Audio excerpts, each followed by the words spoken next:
Es curioso que ya en el siglo XIX y comienzos del XX, la época de la pasión por todo el mundo del inconsciente, Sigmund Freud, de todos conocido, dijera que la depresión era el resultado de la agresión vuelta contra uno mismo. En aquel momento, que el inconsciente era algo bastante desconocido, chocó mucho esta aseveración tan categórica. Vamos a ver. Nosotros no somos conscientes, y te lo digo porque en mis 26 años de ejercicio clínico he podido ver de lo que voy a hablar ahora. No somos conscientes del poder que tiene una parte del cerebro que es la que regula el pensamiento y que es específicamente el lado izquierdo, el hemisferio cerebral izquierdo. El pensamiento, muy a raíz de la filosofía cartesiana, se consideraba que estaba como muy alejado de la parte física. Él distinguía lo que se llama la res cogitans, todo lo que es el pensamiento, de la res extensa, que incluía el cuerpo, las emociones, etc. Y para él, la conexión solo tenía lugar en un sitio, que es la glándula pineal, la epífisis, pero prácticamente no había más relación. Sin embargo, la neurociencia afectiva, que es la neurociencia que se dedica a estudiar el mundo de las emociones, ha demostrado de forma no clara lo siguiente, que cuando una persona piensa bien de una forma positiva o de una forma negativa, ese pensamiento sí se conecta con el cuerpo. No se conecta directamente, es decir, no es que el pensamiento produzca directamente un cambio hormonal o un cambio a nivel de las vísceras, el corazón, el tubo digestivo, lo que sea, sino a través de un camino indirecto, pero muy potente. El pensamiento activa diversas áreas cerebrales, que son las áreas de los sentimientos, y estas áreas de los sentimientos tienen una capacidad única. Son áreas muy específicas del cerebro humano y la capacidad que tienen es de transformar ese pensamiento en un sentir. Tú fíjate, por ejemplo, Anne, la enorme diferencia que es que yo piense que no pueda hacer algo a que yo sienta que no puedo. Si yo siento que no puedo, lo paso a de física. Exacto. Entonces, lo curioso es que esos mapas de los sentimientos que son activados por el pensamiento tienen una conexión directa con el cuerpo. Es decir, ellos transforman lo que inicialmente era un pensar, ahora en un sentir y después en un vivir. Es decir, son una mapas... realidad. Exacto. Lo convierte en una realidad material. Una realidad material que afecta, lógicamente, a la musculatura, pues una persona se pone tensa.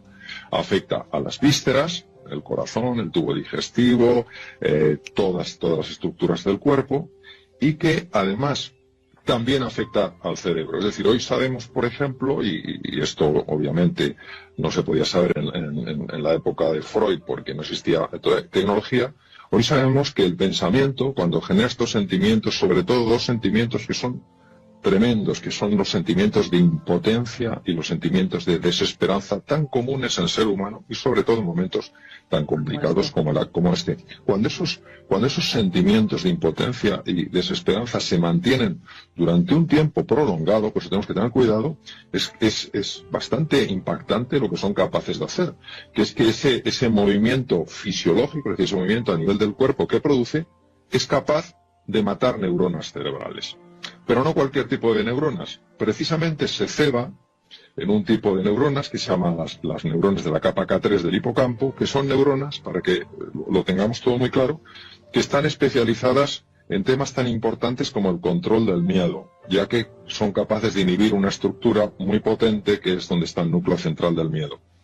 Por otra parte, son neuronas muy absolutamente claves, fundamentales en todo lo que tiene que ver con nuevos aprendizajes. Todos tenemos que aprender cosas nuevas. ¿Qué quiero decir? Quiero decir que, como muy bien decías tú en tu introducción, es normal, ¿cómo no lo va a ser?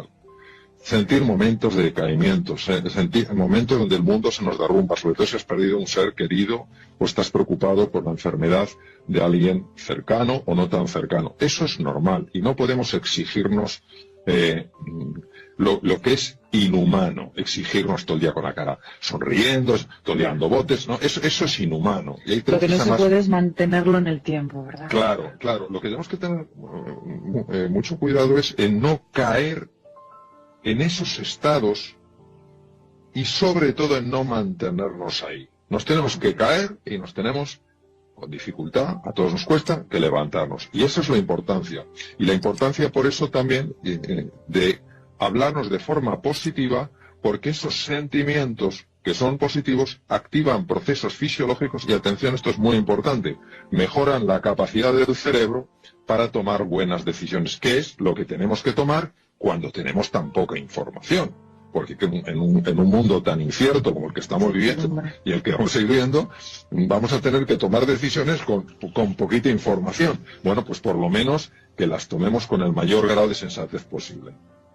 Sí, está claro que con miedo, como tú bien dices, se bloquea la posibilidad de la creatividad, de la calma, de tomar las decisiones adecuadas, de no poder ver todas las opciones, porque, como tú bien dices, hay una explicación científica sobre esto. Por tanto, debemos estar en una actitud positiva, pero no una positividad de "ala, todo vale", sino una positividad real, realista. ¿Cómo accedemos a crear ese nuevo estado, a entrar en ese nuevo paradigma para poder estar más preparados para tomar buenas decisiones y también para poder estar más sanos y defendernos de todo aquello que nos llegue a nivel físico? Pues mira, yo te diría de entrada que con un acto radical de fe.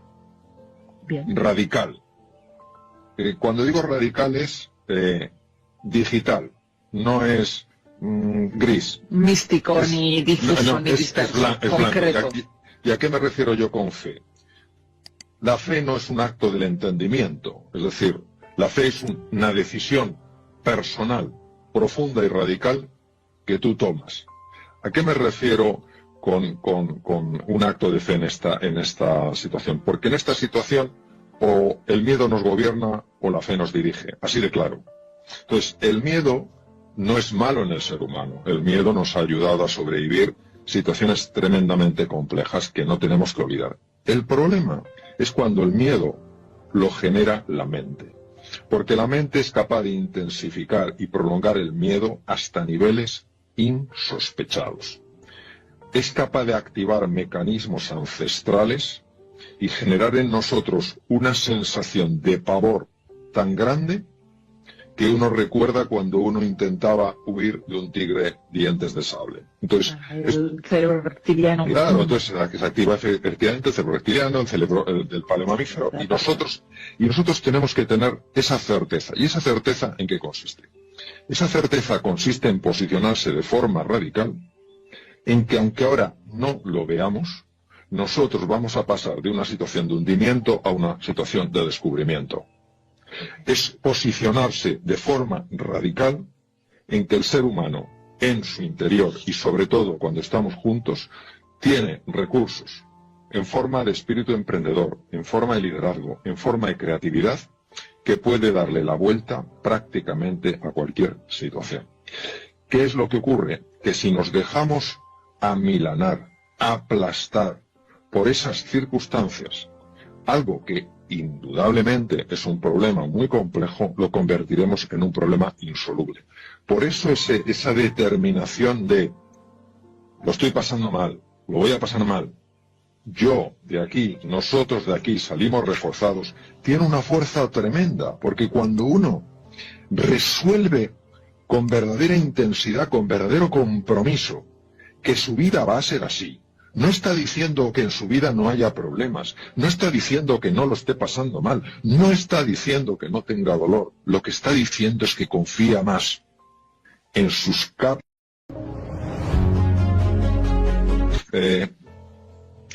Es curioso que ya en el siglo XIX y comienzos del XX, la época de la pasión por todo el mundo del inconsciente, Sigmund Freud, de todos conocido, dijera que la depresión era el resultado de la agresión vuelta contra uno mismo.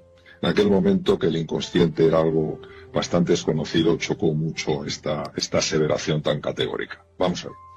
Nosotros no somos conscientes, y te lo digo porque en mis 26 años de ejercicio clínico he podido ver de lo que voy a hablar ahora. No somos conscientes del poder que tiene una parte del cerebro que es la que regula el pensamiento y que es específicamente el lado izquierdo, el hemisferio cerebral izquierdo. El pensamiento, muy a raíz de la filosofía cartesiana, se consideraba que estaba como muy alejado de la parte física. Él distinguía lo que se llama la res cogitans, todo lo que es el pensamiento, de la res extensa, que incluía el cuerpo, las emociones, etc. Y para él, la conexión solo tenía lugar en un sitio, que es la glándula pineal, la epífisis, pero prácticamente no había más relación. Sin embargo, la neurociencia afectiva, que es la neurociencia que se dedica a estudiar el mundo de las emociones, ha demostrado de forma no clara lo siguiente, que cuando una persona piensa bien de una forma positiva o de una forma negativa, ese pensamiento sí se conecta con el cuerpo. No se conecta directamente, es decir, no es que el pensamiento produzca directamente un cambio hormonal o un cambio a nivel de las vísceras, el corazón, el tubo digestivo, lo que sea, sino a través de un camino indirecto, pero muy potente. El pensamiento activa diversas áreas cerebrales, que son las áreas de los sentimientos, y estas áreas de los sentimientos tienen una capacidad única. Son áreas muy específicas del cerebro humano y la capacidad que tienen es de transformar ese pensamiento en un sentir. Tú fíjate, por ejemplo, Anne, la enorme diferencia que es que yo piense que no pueda hacer algo a que yo sienta que no puedo. Si yo siento que no puedo, lo pasa a hablar de física. Exacto. Entonces, lo curioso es que esos mapas de los sentimientos que son activados por el pensamiento tienen una conexión directa con el cuerpo. Es decir, ellos transforman lo que inicialmente era un pensar, ahora en un sentir y después en un vivir. Es decir, son mapas... realidad. Exacto. Lo convierte en una realidad material. Una realidad material que afecta, lógicamente, a la musculatura, pues una persona se pone tensa. Afecta a las vísceras, el corazón, el tubo digestivo, todas las estructuras del cuerpo, y que además también afecta al cerebro. Es decir, hoy sabemos, por ejemplo, y esto obviamente no se podía saber en la época de Freud porque no existía tecnología, hoy sabemos que el pensamiento, cuando genera estos sentimientos, sobre todo dos sentimientos que son tremendos, que son los sentimientos de impotencia y los sentimientos de desesperanza tan comunes en el ser humano y sobre todo en momentos tan complicados como este. Cuando esos sentimientos de impotencia y desesperanza se mantienen durante un tiempo prolongado, pues tenemos que tener cuidado, es bastante impactante lo que son capaces de hacer, que es que ese movimiento fisiológico, es decir, ese movimiento a nivel del cuerpo que produce, es capaz de matar neuronas cerebrales. Pero no cualquier tipo de neuronas. Precisamente se ceba en un tipo de neuronas que se llaman las neuronas de la capa K3 del hipocampo, que son neuronas, para que lo tengamos todo muy claro, que están especializadas en temas tan importantes como el control del miedo, ya que son capaces de inhibir una estructura muy potente que es donde está el núcleo central del miedo. Por otra parte, son neuronas muy absolutamente claves, fundamentales en todo lo que tiene que ver con nuevos aprendizajes. Todos tenemos que aprender cosas nuevas. ¿Qué quiero decir? Quiero decir que, como muy bien decías tú en tu introducción, es normal, ¿cómo no lo va a ser?, sentir momentos de decaimiento, sentir momentos donde el mundo se nos derrumba, sobre todo si has perdido un ser querido o estás preocupado por la enfermedad de alguien cercano o no tan cercano. Eso es normal y no podemos exigirnos lo que es inhumano, exigirnos todo el día con la cara sonriendo, toleando botes, ¿no? Eso es inhumano. Y lo que no se puede es mantenerlo en el tiempo, ¿verdad? Claro. Lo que tenemos que tener mucho cuidado es en no caer en esos estados y sobre todo en no mantenernos ahí. Nos tenemos que caer y nos tenemos, con dificultad, a todos nos cuesta, que levantarnos. Y esa es la importancia. Y la importancia por eso también de hablarnos de forma positiva, porque esos sentimientos que son positivos activan procesos fisiológicos y, atención, esto es muy importante, mejoran la capacidad del cerebro para tomar buenas decisiones, que es lo que tenemos que tomar cuando tenemos tan poca información, porque en un mundo tan incierto como el que estamos viviendo y el que vamos a ir viendo, vamos a tener que tomar decisiones con poquita información. Bueno, pues por lo menos que las tomemos con el mayor grado de sensatez posible. Sí, está claro que con miedo, como tú bien dices, se bloquea la posibilidad de la creatividad, de la calma, de tomar las decisiones adecuadas, de no poder ver todas las opciones, porque, como tú bien dices, hay una explicación científica sobre esto. Por tanto, debemos estar en una actitud positiva, pero no una positividad de "ala, todo vale", sino una positividad real, realista. ¿Cómo accedemos a crear ese nuevo estado, a entrar en ese nuevo paradigma para poder estar más preparados para tomar buenas decisiones y también para poder estar más sanos y defendernos de todo aquello que nos llegue a nivel físico? Pues mira, yo te diría de entrada que con un acto radical de fe. Bien. Radical. Cuando digo radical es digital, no es gris. Místico, ni difuso, ni disperso, concreto. ¿Y a qué me refiero yo con fe? La fe no es un acto del entendimiento, es decir, la fe es una decisión personal, profunda y radical que tú tomas. ¿A qué me refiero con un acto de fe en esta situación? Porque en esta situación o el miedo nos gobierna o la fe nos dirige, así de claro. Entonces, el miedo no es malo en el ser humano. El miedo nos ha ayudado a sobrevivir situaciones tremendamente complejas que no tenemos que olvidar. El problema es cuando el miedo lo genera la mente. Porque la mente es capaz de intensificar y prolongar el miedo hasta niveles insospechados. Es capaz de activar mecanismos ancestrales y generar en nosotros una sensación de pavor tan grande que uno recuerda cuando uno intentaba huir de un tigre dientes de sable. Entonces, el cerebro reptiliano. Claro, entonces se activa efectivamente el cerebro reptiliano, el cerebro del palemamífero, y nosotros tenemos que tener esa certeza. ¿Y esa certeza en qué consiste? Esa certeza consiste en posicionarse de forma radical, en que aunque ahora no lo veamos, nosotros vamos a pasar de una situación de hundimiento a una situación de descubrimiento. Es posicionarse de forma radical en que el ser humano, en su interior y sobre todo cuando estamos juntos, tiene recursos en forma de espíritu emprendedor, en forma de liderazgo, en forma de creatividad, que puede darle la vuelta prácticamente a cualquier situación. ¿Qué es lo que ocurre? Que si nos dejamos amilanar, aplastar por esas circunstancias, algo que indudablemente es un problema muy complejo, lo convertiremos en un problema insoluble.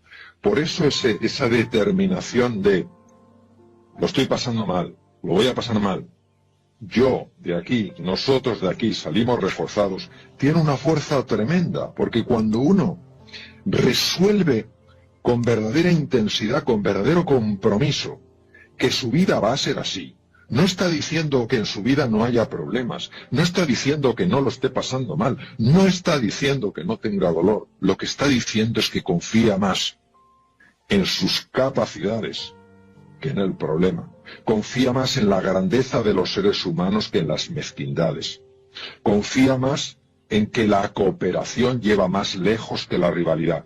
Y este posicionamiento radical es tan importante, porque vivimos en una ilusión óptica que la vio clarísimamente, por ejemplo, Albert Einstein. A mí, cuando he leído escritos suyos, me han tocado muy hondo, porque dije, madre mía, este hombre, qué conocimiento. El ser humano es capaz de co-crear la realidad. No somos espectadores pasivos. No tengo que decir, bueno, a ver el mundo que me encuentro. No, a ver el mundo que juntos creamos. Y si somos capaces de entender este poderío, que no es arrogancia, es justo reconocimiento, que está en cada uno de nosotros y que se multiplica a la enésima potencia cuando lo hacemos juntos, no tenemos por qué vivir asustados. Podemos tener miedo, ¿cómo no vamos a tener miedo? Pero una cosa es tener miedo y otra es vivir asustado. No podemos darnos el lujo en estos momentos de vivir asustados, porque anulamos toda esa grandeza, la sepultamos bajo la preocupación, bajo la angustia, bajo la depresión.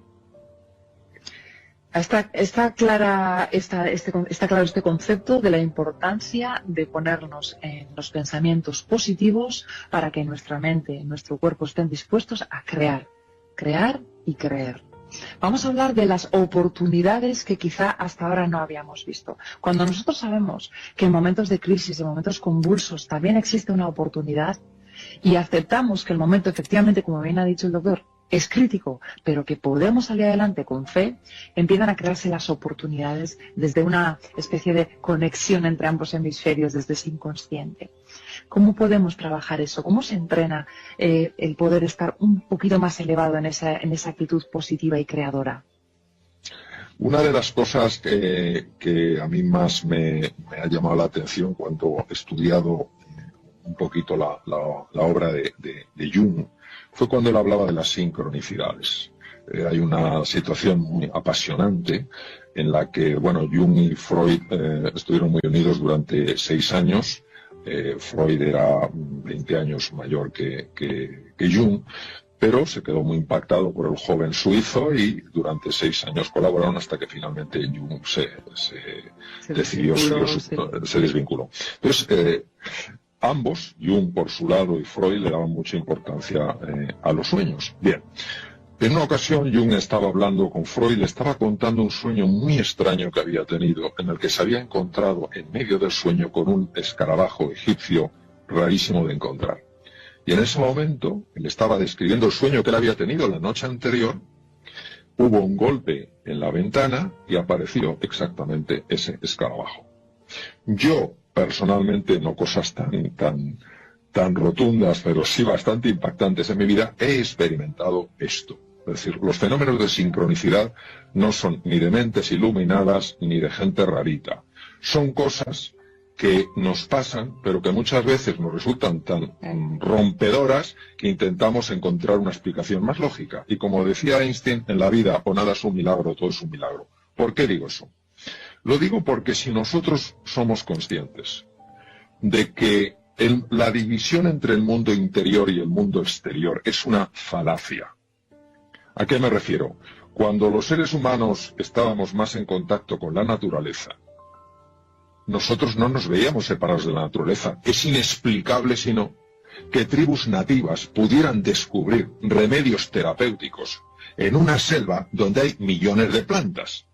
¿Cómo es posible que lo supieran si no tenían microscopios, ni tenían nada, ni tenían sistema de investigación? Algo debieron de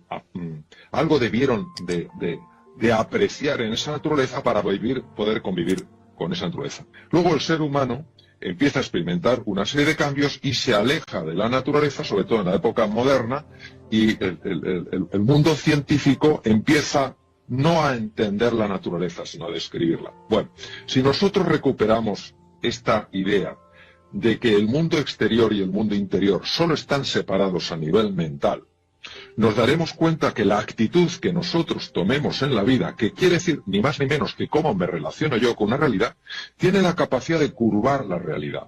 ¿Qué es curvar la realidad? Tiene la capacidad de afectar al mundo exterior, a las circunstancias, porque el mundo interior y el mundo exterior solo están separados a nivel de espejismo, a nivel de ficción. Y por eso le doy tantísima importancia a la actitud ante esta situación. Ahora es cuando más importante es pensar en grande. Ahora es cuando parece que es menos lógico, más contraintuitivo, es cuando más hay que hacerlo. No nos tenemos que olvidar de una cosa. La razón, lo que entendemos por razón, es una forma muy limitada de conectar con el mundo. Muy limitada. Cuando el propio Einstein hizo su famoso descubrimiento de la teoría de la relatividad, efectivamente, en la física teórica, empezaron a decirle lo listo que era, lo bien que razonaba, y él se enfadó y dijo: no le atribuyo a la lógica ningún papel en el desarrollo de mis hallazgos, de mis descubrimientos, sino al poder de la imaginación. Y de ahí su famosa frase: la imaginación es más importante que el conocimiento. Lo que quiero decir es que no hay ni un solo ser humano en este planeta que no tenga la capacidad de curvar la realidad. Pero es tan contraintuitivo, es tan poco, encaja tan mal en nuestro sistema de razonamiento que uno dice: bueno, este hombre se ha fumado algo extraño. No he fumado nada extraño. Es que lo he vivido, lo he visto, y por eso confío tanto en eso, que no es negar la envergadura del desafío, es tampoco negar la solidez y la grandeza que existe en el ser humano. También es verdad que es importante hablar de cómo nosotros creamos nuestra propia realidad a través de la dialéctica, de cómo nosotros tenemos que poner mucha atención a cómo nos hablamos a nosotros y creamos esa realidad a través de la lengua y de la lingüística y del hablar, del expresarnos verbalmente. Atentos a esto, porque viene de nuestro cerebro, pero provoca también reacciones en nuestro cuerpo. Esto es un punto muy interesante el que tocas, Ana, y una de las cosas que más me apasiona, ¿no?, que es la lingüística aplicada. Vamos a ver. Hay algunas frases que están llenas para mí, de genialidad, y otras que están llenas de torpeza. Las palabras se las lleva el viento. ¿Pero qué se las va a llevar el viento, por Dios? ¿Pero cómo se las va a llevar el viento las palabras? Las palabras son como las cerezas. Yo siempre distingo la picota y la cereza. Me encantan las dos. La picota va sin rabito y la cereza van dos juntitas. El lenguaje es como las cerezas. Tú mueves una cereza y mueves la otra. ¿Y qué está en el otro lado? Porque en uno está el lenguaje y en el otro ¿qué está? Pues mira, en el otro está, que lo sabes perfectamente, en el otro está, primero, imágenes. Segundo, símbolos. Tercero, sentimientos. Cuarto, reacciones viscerales. Por eso, una palabra tira de todo eso. ¿Cómo vamos a decir que las palabras se las lleva el viento? Se lleva el viento. Hay palabras que curan y hay palabras que enferman. Entonces, lo que tú comentas es fundamental. La persona que más va a influir en ti, en mí, es uno mismo. El lenguaje que nosotros utilizamos, con nosotros mismos, genera realidad. La narrativa nos atrapa. El personaje nos atrapa. Y claro, lo que no tenemos es que ser el personaje de un bodrio de película. Tenemos que entender que podemos escribir ese guión. Y cuando, además es que esto se ve, cuando alguien quiere manipular a los demás, lo primero que hace es ir a través del lenguaje, porque parece que es inocente y no es nada inocente, va cambiando tu percepción de la realidad, y si cambia tu percepción de la realidad, cambia cómo te sientes en relación a esa realidad, cambian cómo tus vísceras se relacionan con esa realidad y cómo actúas, ya está. Totalmente, totalmente. Ahí podríamos hablar muchísimo de todo el metamodelo que desarrollaron los grandes expertos de la programación neurolingüística, hablar de la dicotomía de Saussure, de lengua y habla. Hay muchísimas cosas interesantes. Atentos a lo que acaba de decir María Alonso Puig. Importante, cómo hablamos y cómo creamos nuestra realidad. Y ha hablado de los dos hemisferios, de la parte de la emoción y la parte del lenguaje hablado, izquierdo y derecho, intercomunicándose. Wow.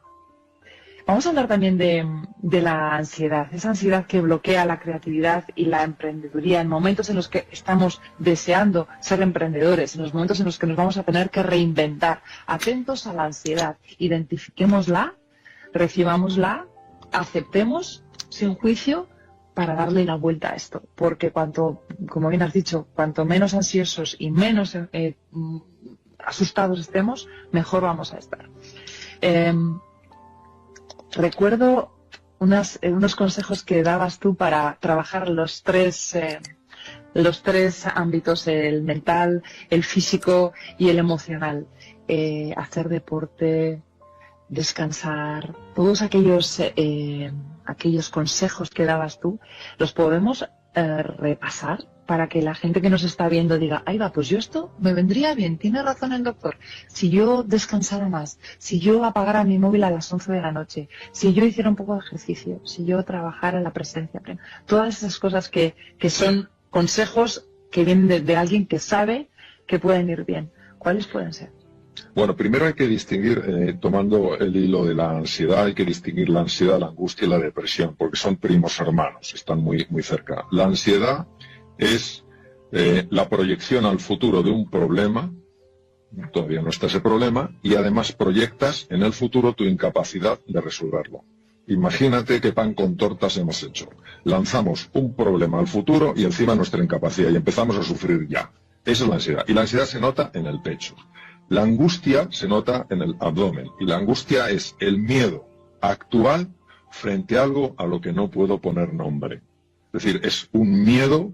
O sea, si yo, por ejemplo, estoy en un sitio y veo, imaginaros que estoy en un pueblo, en las ferias de un pueblo, y entra un toro por la puerta, porque se lleva la puerta por delante, y digo, un toro allí, pues la gente sabe hacia dónde correr. Pero si yo me pongo a gritar como un poseso, toro, toro, toro, estoy generando un miedo, pero las personas no saben cómo reaccionar porque no le pueden poner forma, no lo ven. Bien, esa es la angustia. Y la depresión muchas veces es el resultado de un proceso mantenido en el tiempo de ansiedad y angustia. Bien.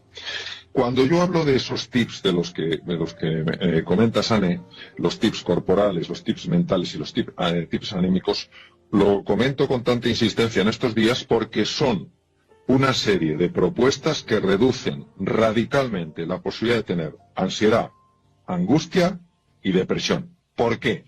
Porque estos tres elementos que ahora brevemente exploraremos afectan directamente a nivel del cerebro, reduciendo o evitando que se desarrollen una serie de procesos cuya expresión es la ansiedad, la angustia o la depresión.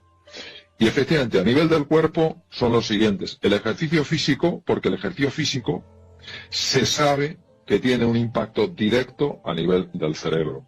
Y cada uno en su casa hace lo que puede con el espacio que tiene. Pero se puede mover, porque si al sedentarismo, que ya es tradición en nuestra sociedad, le añadimos que encima estamos en casa, pues ya lo multiplicamos a la enésima potencia. Entonces, eso en primer lugar. El ejercicio físico, sobre todo lo que suponga una aceleración del pulmón y del corazón, de la frecuencia respiratoria y de la frecuencia cardíaca. Bombeando. O para estar bombeando, exacto. Luego, el tema de la nutrición. Es curioso porque el día pasado escuchaba en televisión que se estaban comprando muchos más dulces, mucho más azúcar para hacer postres. Y dije, no me extraña. Cuando suben los niveles de ansiedad por la preocupación, se libera una hormona, que es el cortisol, y el cortisol, por distintos mecanismos, hace que tengamos más apetito por el azúcar.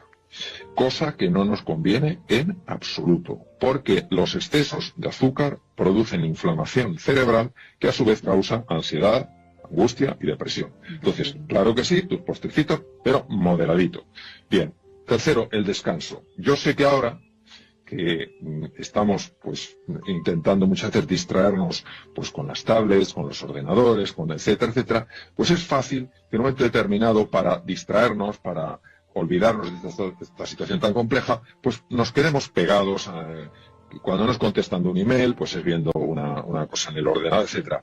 No es recomendable hacer esto más allá de las 11 porque interfiere un mecanismo muy complicado, que es el mecanismo del sueño. Y el mecanismo del sueño no solo tiene un impacto a nivel cerebral, sino que tiene un impacto en el sistema inmune. Nosotros nos interesa no solamente que sea más difícil cogerse el virus, sino que si lo cogemos el sistema inmune lo mate y sobre todo que el sistema inmune esté correctamente modulado, es decir, que ni se quede corto ni se pase.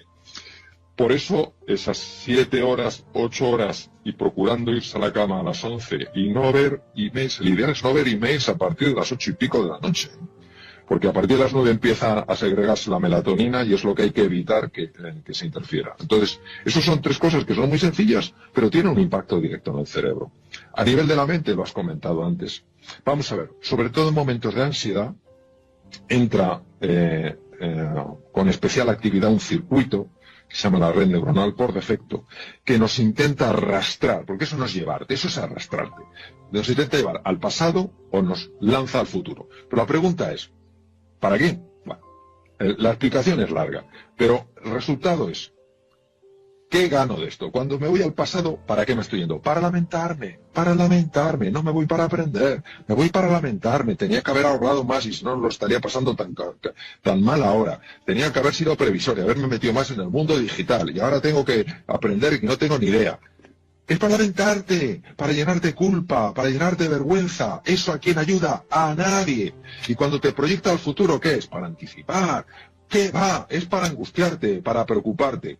Por eso, mantenerse en el presente hoy no es un lujo, es una necesidad. Y además lo sabemos perfectamente. Mañana sale una cosa nueva del coronavirus 19. Mañana sale una normativa nueva. Mañana tal cual. ¿Qué vamos a estar angustiándonos por el mañana? Vamos a vivir los afanes de cada día. Y esto tiene muchas repercusiones muy favorables, no solo a nivel del funcionamiento del cerebro, mejora la eficiencia, mejora la memoria, mejora el manejo de datos complejos, sino además del sistema inmune favorece la modulación correcta. Eso a nivel de la mente podríamos entrar en más cosas. Pero a nivel del alma, que es la parte espiritual, la parte trascendental de un ser humano que abraza a todo el mundo, como decía la Madre Teresa de Calcuta, mi única religión es el amor. Entonces, cuando hablamos de espiritualidad, hablamos de sabiduría, hablamos de amor, no estamos hablando de nada de otro tipo, perfectamente compatible. Sí. Claro, perfectamente compatible con una religión madura, perfectamente compatible con ninguna religión. Es decir, es salirte de tú, yo, mío, pum. Bien, ¿Qué se sabe biológicamente, científicamente que funciona para reducir problemas de salud, para reducir ansiedad, para reducir angustia, depresión? Pues cosas alucinantemente sencillas, que son tan contraintuitivas que las despreciamos. Nuestra razón es tan arrogante, desde luego empezando por la mía, claro, nuestra razón es tan arrogante que todo aquello que se salga del tiesto no existe. No existe. La ciencia, y he estado con grandísimos científicos, la ciencia para nada dice que la dimensión espiritual de la existencia no existe. La ciencia hace lo que puede hacer. No tengo ni idea de si existe o no. No la puedo medir. Ahora no sé si existe o no. Bien, el cientificismo o cientismo, que es una corriente filosófica, se ampara engañosamente en la ciencia para decir que lo que no se puede pesar ni medir no existe. Por favor, ¿pero de qué me está hablando? Usted puede decir que no tengo ni idea de si existe, que a lo mejor sí, que a lo mejor no. Bien, entonces, ¿qué es lo que sabemos? Que cuando una persona se levanta por las mañanas y a pesar de las dificultades del día, a pesar de la incertidumbre, a pesar del dolor, decide sentir gratitud por algunas cosas de su vida que siguen funcionando, se ha despertado. Hay gente que no se ha vuelto a despertar. No se nos tiene que olvidar eso. Hay gente que no se ha vuelto a despertar. Nosotros nos hemos despertado. Probablemente la mayor parte de nosotros podemos ver, podemos oír, podemos comer algo. Tenemos un ser que nos quiera, un sitio para estar cubiertos. Y estar pensando que eso es lo normal. No es lo normal. No es lo normal. Es muchas veces lo anormal. Pues esa gratitud se sabe que tiene un impacto profundísimo en el cuerpo. ¿Por qué? Porque nos hermana con la vida, como decía mi queridísima amiga María Villota. La vida es un regalo. La vida es un regalo. Entonces, es saber agradecer la vida, las cosas que siguen siendo un regalo. La vida no nos da lo que esperamos. A mí la vida no me da los caprichos que quiero. A mí la vida me da lo que necesito para crecer. Lo que pasa es que mi ignorancia, y ahora hablo como Mario, no me gusta. Claro. Yo quiero mi juguetito, no quiero mi lección. Entonces, abrirnos a esa gratitud y luego abrirnos a algo que lo digo del corazón porque pocas cosas me han ayudado y me ayudan tanto en la vida. Vamos a ver. Si uno cree que vivimos en un universo absolutamente caprichoso o absolutamente indiferente, que yo soy el resultado exclusivo de mis genes, que soy el resultado exclusivo de un proceso evolutivo que en la especie humana empezó hace 2,5 millones de años, si yo creo que la materia explica todo lo que soy, no puedo abrirme a una dimensión más trascendente de la existencia. Si yo creo, claro, estoy totalmente atrapado por mi propio ego. Ahora, si yo me abro a la posibilidad, no digo que compre nada, me abro a la posibilidad de que tal vez, quizás, quién sabe, yo vivo en un universo que es consciencia y amor, y que ese universo no va a permitir que suceda en mi vida nada que no me ayude a crecer en alguna dimensión, la que sea. Yo claro que lo puedo pasar de aquilo, claro que puedo refunfuñar, claro que puedo enfadarme con el universo. También a lo mejor puedo abrirme hacia ese misterio insondable que es la vida, y reducir la resistencia que estoy ofreciendo a lo que me está pasando. Lo fascinante desde el punto de vista biológico, y esto es una cosa que a mí me lleva enamorando desde que entré en la Facultad de Medicina, lo fascinante desde el punto de vista biológico es que cuando uno acepta que no es resignarse, es asumir esto es lo que es, el cuerpo funciona mejor.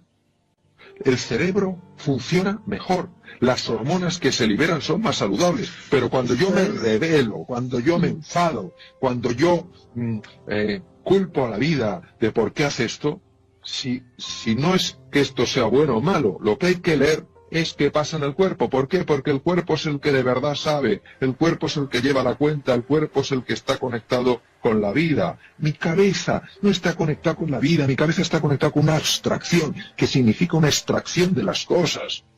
Entonces, propia interpretación de lo que sucede, pero no lo que sucede en realidad. Claro. Totalmente, como decía Alfred Korzybski, decía, ni el mapa es el territorio, ni la cosa es la cosa, ni la cosa corresponde con el nombre de la cosa. Pues exactamente lo mismo. Entonces, es abrirse un poco humildemente en el dolor, para no caer en la desesperanza, sino abrirse a un misterio insondable.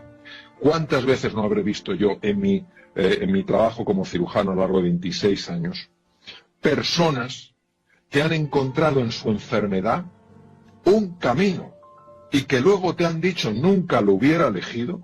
Tuvo que aparecer esto en mi vida para que yo diera un giro radical. Pero como no podemos mirar, no podemos entenderlo esto hacia adelante, solo se entiende mirando hacia atrás.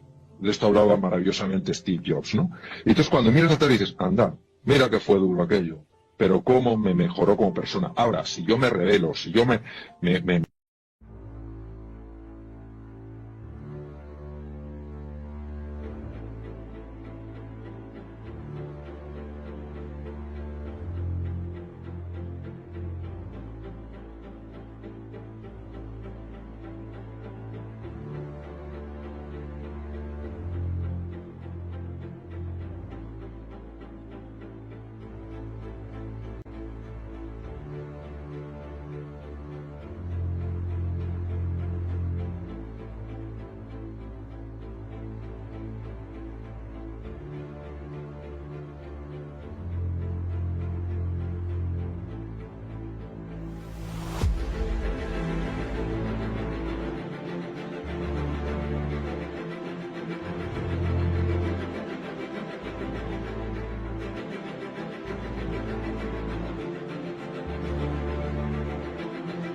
enfado, puedo entrar en la ansiedad, en la angustia y en la depresión. Y eso es irme al pozo sí o sí.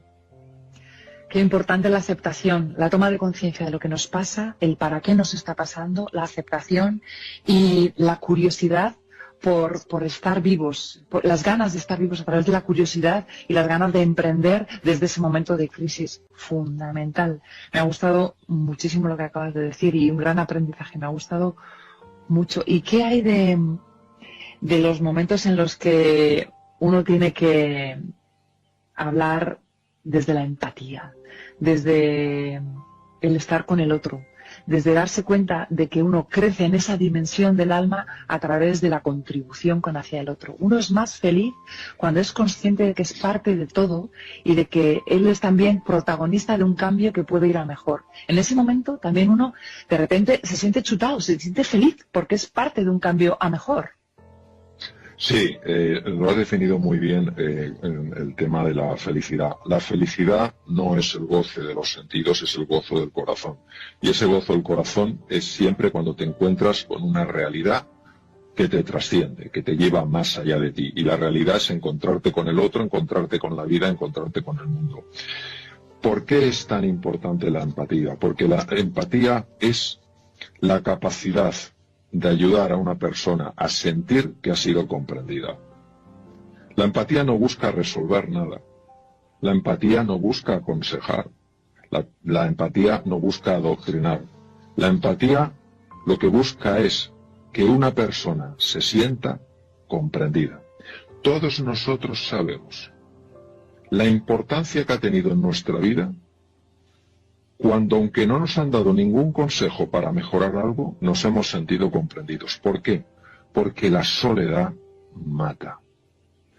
Y la soledad no solo es estar físicamente solo, es sentir que nadie te comprende. Sentir que nadie conecta con cómo estás viviendo tú las cosas. Y esto es un tema que nos cuesta mucho, porque es muy fácil de decir el tema de la empatía, pero la empatía real implica la capacidad de abrirse tan plenamente a la otra persona que te olvidas de ti.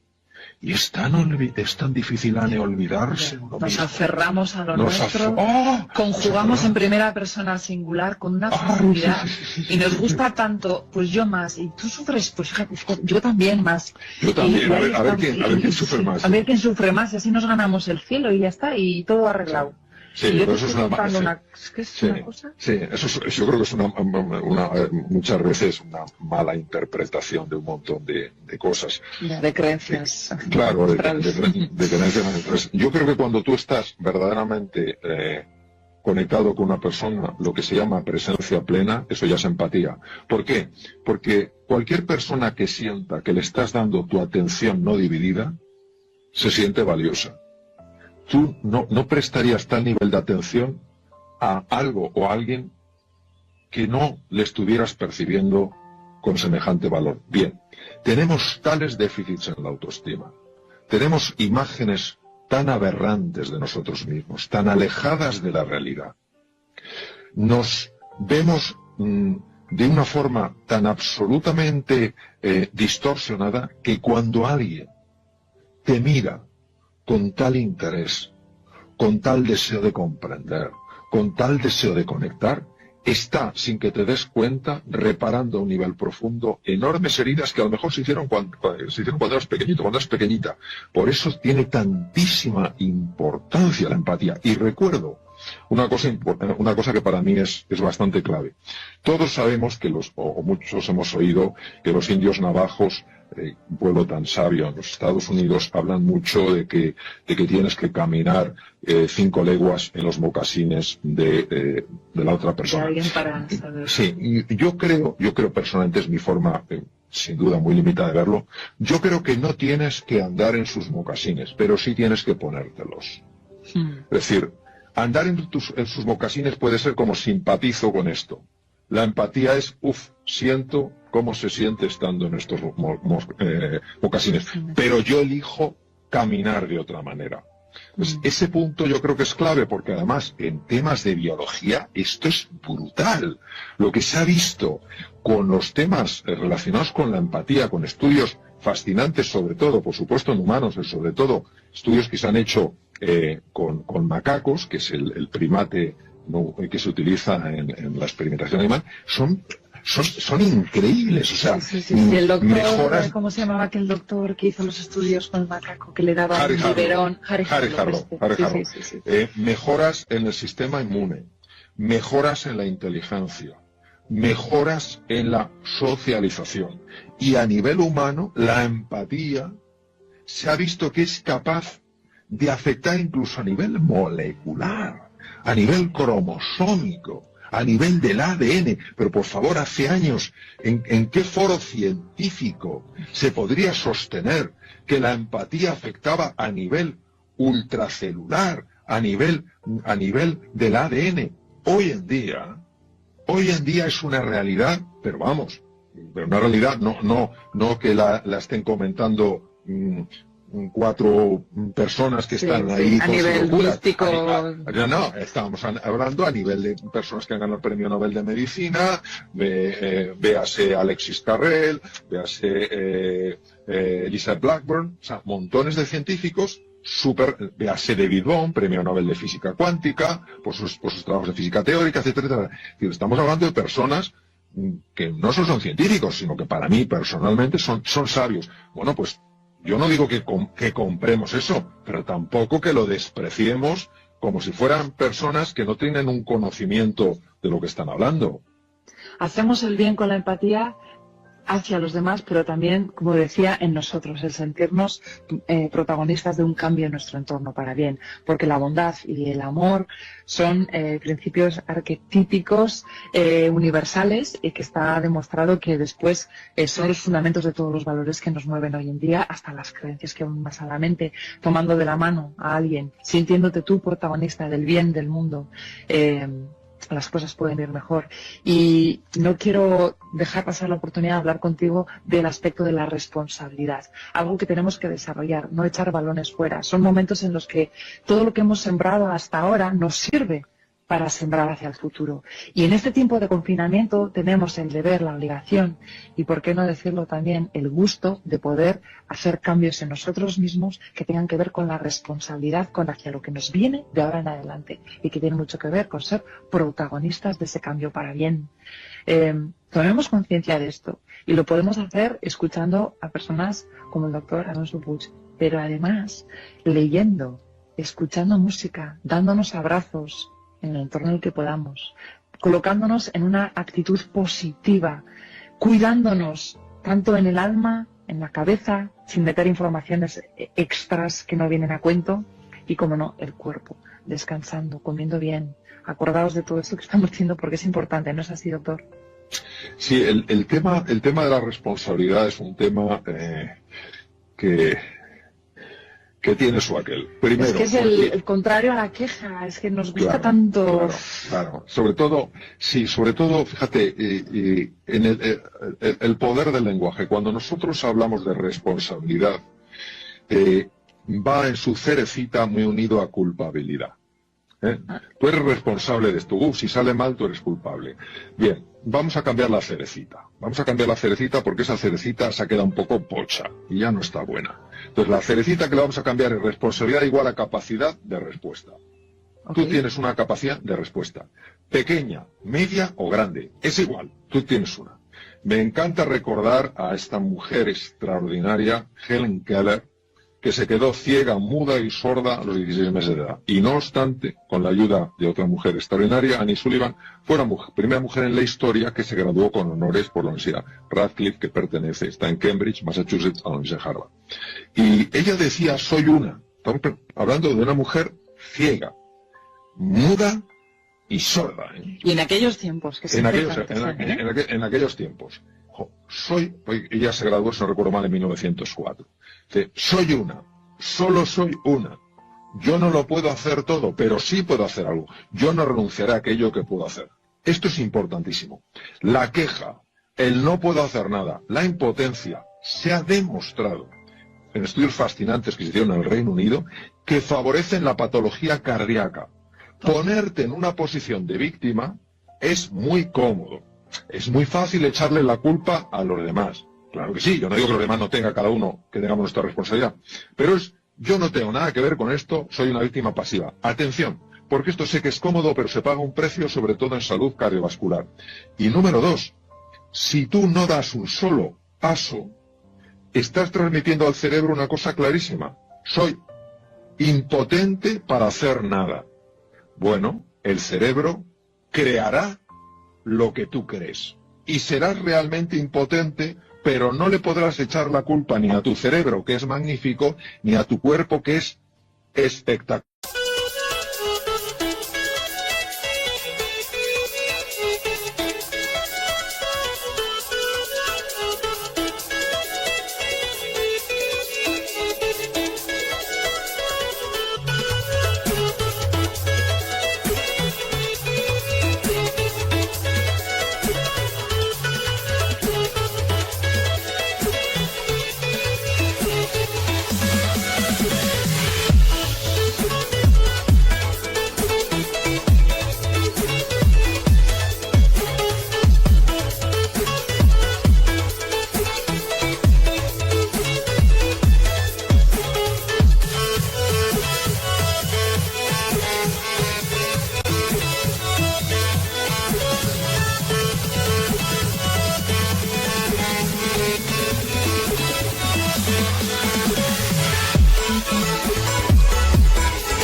Tendrás que tomar responsabilidad por no haberla tomado y decir, se acabó ser una plañidera, se acabó ser un plañidero, voy a hacer lo que pueda, donde esté y con lo que tenga. ¿Fácil? No.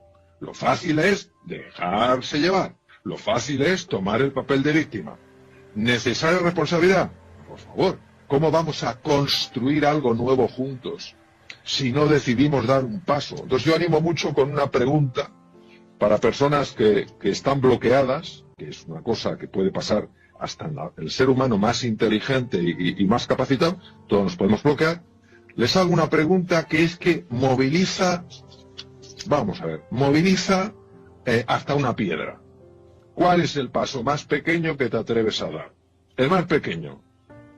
Recuerdo una vez en un programa que yo dirigía, una persona que me dijo, tengo mi despacho absolutamente caótico, he intentado durante años ordenarlo y me es imposible. Y le dije, haz esto, ¿Cuál es? Y dice, bueno, pues esto es como una tontería. Bueno, haz una tontería, pero haz la pequeña tontería. Entonces, me lo contó porque lo ordenó en un fin de semana. Claro. ¿Y cómo lo hizo? ¿Cuál es el paso más pequeño que me atrevo a dar? Mover un folio. Ordenar un folio. Ah, pero es que después de ordenar un folio, oye, ¿por qué no ordeno dos? Ordenar 2 folios. Bueno, voy a poner, en un fin de semana acabó ordenándolo todo. Es que esto es lo que no nos damos cuenta. Cómo nos atrapan esquemas mentales, cómo el ser humano está lleno de grandeza, pero sus limitaciones hacen que esa grandeza quede sepultada en un montón de justificaciones y de excusas. Claro, ¿sabes qué pasa? Claro. Que si ordena el escritorio, igual después tiene que empezar a ordenar otra cosa. Y siempre son símbolos siempre hay una intención positiva detrás. Sí, y después de ordenar el despacho, ya, ¿qué tengo que ordenar? Pues igual tengo que ordenar mi vida. Y estoy haciendo aquí un parafraseo y estoy aquí metiéndome donde nadie me llama. Pero bueno, sí es verdad que a veces no queremos dar ese primer pequeño paso porque tenemos miedo a que nos salga bien. Y si no sale bien, vaya que luego me voy a tener que enfrentar a un reto más grande. Y esto es que esto es muy cansado. Es que claro. eso es muy interesante lo que dices, Anne, y me gustaría en este sentido mandar un mensaje porque creo que a lo mejor ojalá pueda ayudar. Vamos a ver. Nosotros preferimos lo malo a lo bueno siempre que lo malo sea familiar. Pero es que lo preferimos a niveles de no creérnoslo. O sea, porque no entro en esto que nos llevaría bastante lejos. ¿Qué quiere decir? Que si para mí lo familiar es no controlar mi vida, no sentirme capaz, sentir que no puedo organizar ni siquiera el espacio vital, preferiré ir a lo familiar a pesar de que el precio que pague sea no crecer, no evolucionar, no mejorar, no progresar. Y tenemos que comprender eso y en un momento determinado ante nosotros mismos tendremos que dar un puñetazo en la mesa ante nosotros mismos. Se acabó. Quien manda en mi vida, el capitán de mi vida soy yo. A mí no me van a seguir manipulando modelos que tengo mentales que no me ayudan en nada, que solo me limitan. Se acabó. Tengo una vida para vivirla, voy a vivirla de tal manera que sea una expresión de la grandeza que hay en mí, que me ayude a experimentar lo que es de verdad vivir e inspirar a las personas que estén a mi lado a lo mismo, porque también tenemos responsabilidad en eso, en la medida de nuestras posibilidades de ser una pequeña luz que ilumine el camino de los demás, sin pretensiones, pero sí con determinación. Entonces, ahí hay que echarle carácter, ahí hay que echarle fuerza, voluntad, ahí hay que echarle arrestos, ahí hay que echarle agallas y pensar que lo que está en juego es importante y no nos podemos dar el lujo y no es ponerse. Uno de mis hijos me dice, papá, cuando hables no te pongas tan serio. Digo, es que me enciendo, pero bueno, entonces que nos demos cuenta que hay mucho en juego para que nos lo tomemos de una forma relajada y también con seriedad. Como decía mi madre, no, hija, puede ser de todo menos pusilánime, porque eso significa que tienes el alma muerta. No, tienes que estar viva y con ganas de hacer cosas, aunque te cueste. Como dices, tú empieza por pequeñas cosas, ¿no? Y sé el inspirador, más que brillar tú, pon la linterna para que los demás también puedan brillar, ¿no?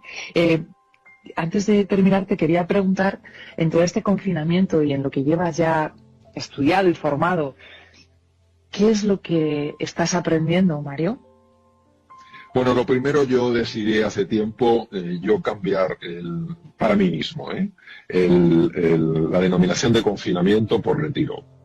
Me he dado cuenta que la palabra confinamiento me genera una sensación de obligatoriedad, y aunque es verdad que es obligatorio quedarse, la palabra retiro me da una sensación de libertad. Y ya que puedo elegir cómo me relaciono con esta situación, como no voy a cambiar el hecho de no poder salir, lo llame confinamiento o retiro, lo que me pregunto es cómo estoy mejor. Y entonces yo estoy mejor y considerando que es un retiro que me sirve para pensar, para reflexionar, para valorar lo que no valoraba y o que no valoraba tanto, y para hacer el ejercicio más difícil que se le puede pedir a un ser humano y que se nos está pidiendo a nosotros, que es sacar a flote la mejor versión cuando más difícil es sacarla. Eso es cuando, ahí donde uno realmente se está jugando mucho, cuando es capaz de no dejarse apabullar, arrastrar, amilanar, empequeñecer por unas circunstancias muy difíciles y dice, acepto que estas circunstancias son así. Si hubiera podido, desde luego no las habría elegido. Son las que son. ¿Qué voy a hacer yo durante este periodo, el tiempo que dure, para sacar a flote algo que me ayude, que nos ayude a vivir esta cosa, esto que estamos viviendo, de una forma diferente? Y yo creo que si hacemos eso, en algo vamos a salir reforzados. Si no, esto nos arrastra y nos lleva a un vacío en el que no tenemos por qué caer. El ser humano, como decía maravillosamente Viktor Frankl, muchas veces no puede elegir sus circunstancias. Claro que no. Nosotros no hemos elegido estas circunstancias. Él tampoco las eligió. Él tampoco eligió estar en 3 campos de concentración nazi. No lo eligió. Él tampoco eligió ver a tanta gente morir. Él tampoco eligió tener que sufrir tanto. Lo que sí dijo y transformó su vida y la de muchas personas es: si puedo elegir cómo me relaciono yo con esto. Entre lo que me pasa y lo que hago, entre lo que me pasa y cómo respondo, hay un espacio donde me juego la libertad. La libertad de elegir cómo lo quiero vivir. Quiero vivir este momento de reclusión, de retiro, de confinamiento, cuarentena, veamos, en casa, de una manera, o la quiero vivir de otro. Y tenemos una responsabilidad en esto, no de ocultar nuestras emociones, porque todos tenemos emociones y las emociones han de fluir.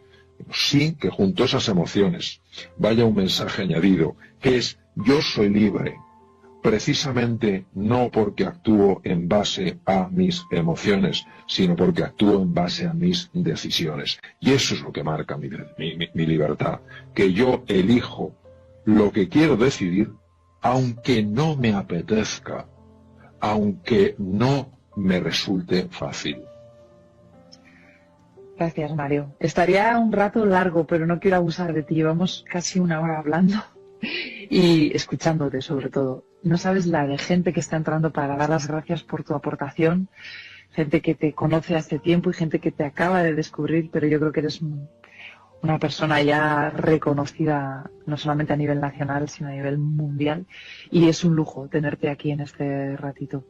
Gracias de verdad por tus aportaciones, de verdad te doy mi sincera, pues eso, agradecimiento. Enhorabuena por todo lo que estás haciendo, porque no solamente estás aquí, te estás comprometiendo. Ojalá nos veamos pronto en nuestros foros, cuando estamos por ahí con mentes expertas dando nuestras charlas, cuando...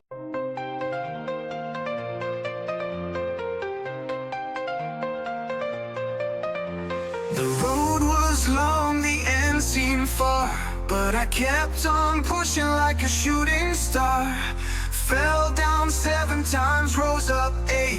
I'm stronger now, learn to carry the weight. All the pain, all the scars made me who I am so far.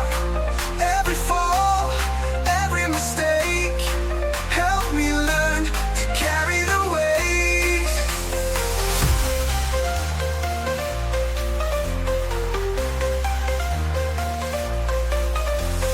Nights were dark, days felt cold, but in my heart there's gold. Through the storm I found my light. In the end I knew I'd be alright. All the pain, all the scars made me who I am so far.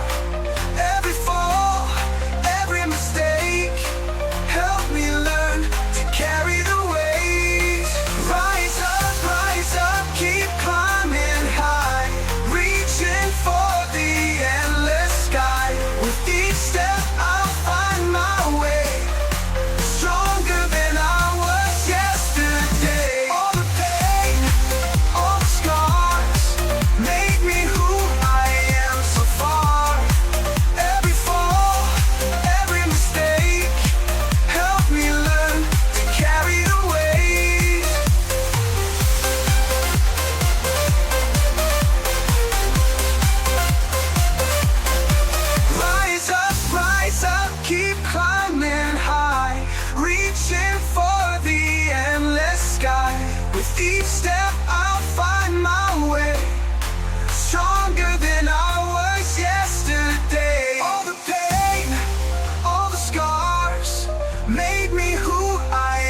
so far. Every fall, every mistake, help me learn to carry the weight. Rise up, keep climbing high, reaching for the endless sky. With each step I'll find my way, stronger than I was yesterday.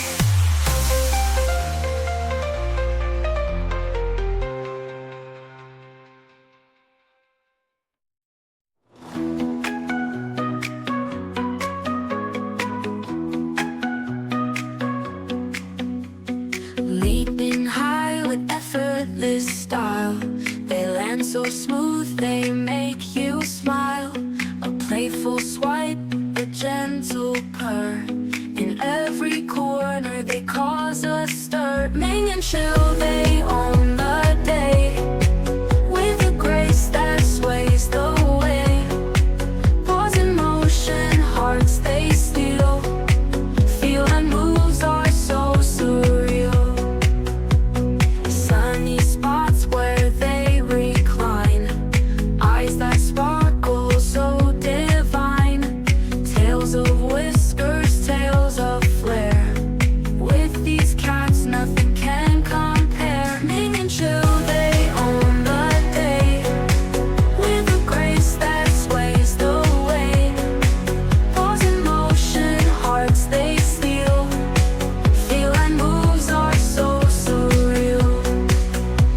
Sunny spots where they recline, eyes that sparkle so divine.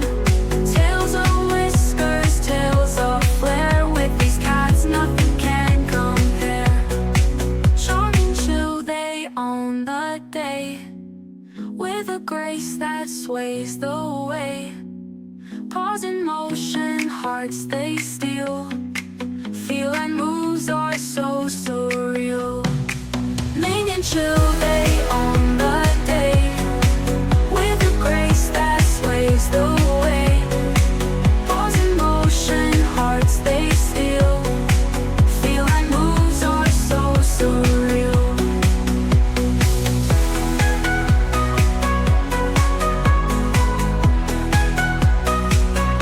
So surreal.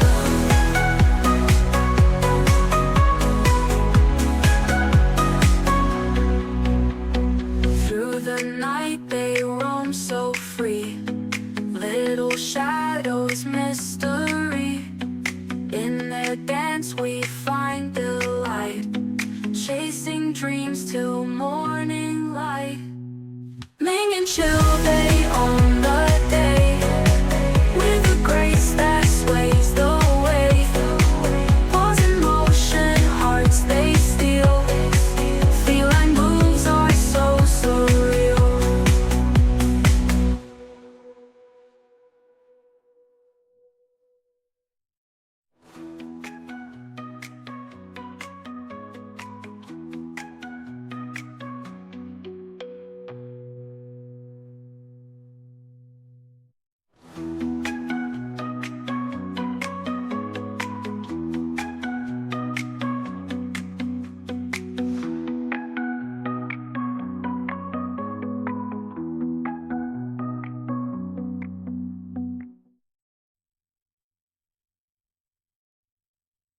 O podamos abrazarnos de otra forma y te dé las gracias en persona. Pero ahí, en nombre de todas las personas que están aquí, ese agradecimiento por compartir tanto y sobre todo por lo bien que nos lo cuentas, con esa actitud tan positiva de construir.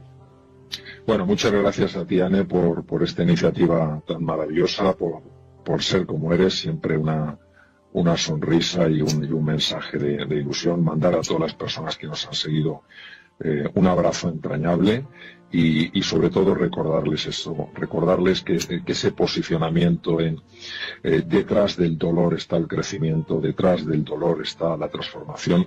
Es una realidad que si estamos dispuestos a crearla, seremos capaces de crearla. Claro que sí, claro que sí. Muchas gracias. Hasta pronto, Mario. Adiós, cuídate. Chao, doctor. Gracias. Adiós, Mario. Hasta luego.